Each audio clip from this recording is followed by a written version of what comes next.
कक्षा 9 विषय हिंदी पद्य भाग पाठ संख्या 1 जिसका नाम है कबीर।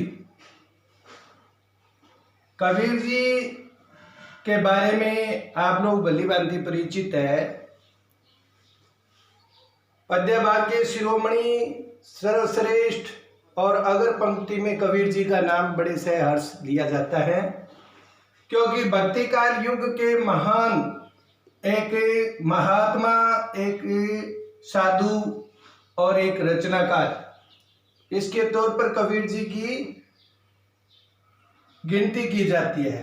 तो सबसे पहले आज अपने लेखक कवि परिचय के दौरान कबीर जी का परिचय करेंगे। तो आप थोड़ा ध्यान से देखें। कबीर जी का जन्म 1398 ईस्वी 1398 में कबीर जी का जन्म हुआ था।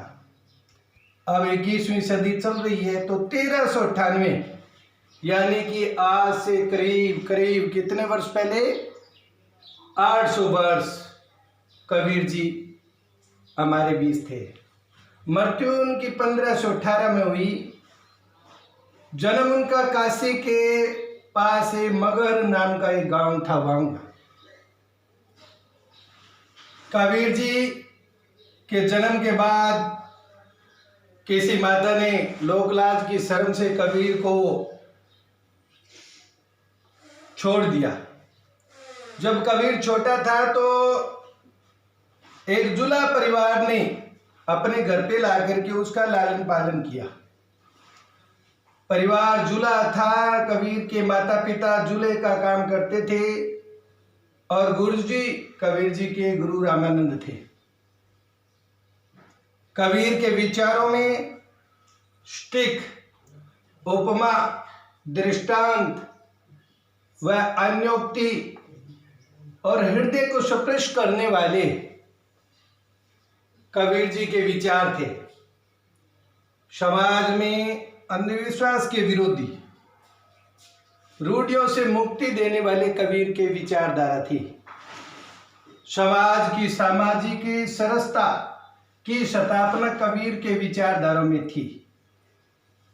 समाज में किस प्रकार आपस में मेल मिलाप के आधार पर जाति पात, छुआछूत, भेदभाव सब छोड़ करके समाज को में समरसता किस प्रकार स्थापित की जाए, उसके सबसे पहले संस्थापक कबीर जी थे। कबीर जी के विचारों में एक धार्मिक संकीर्णता को दूर करना। जो लोग धर्मांध में डूबे हुए थे, हिंदू मुस्लिम दोनों में तरह तरह की जो बातें थी, उनसे कबीर जी उनको मुक्ति दिलाना चाहते थे। एक समाज सुधार के तौर पर कबीर जी का नाम बड़े से हर्ष लिया जाता है। कबीर जी बिल्कुल अनपढ़ थे, फिर भी उन्होंने साधु संतों की साथ में कबीर जी ने अपने आत्मिक, अपने मानसिक बड़ा विकसित किया। साधु संत महात्माओं के सत्संग के साथ में तो कबीर जी की भाषा थी वो सिदुकड़ी थी।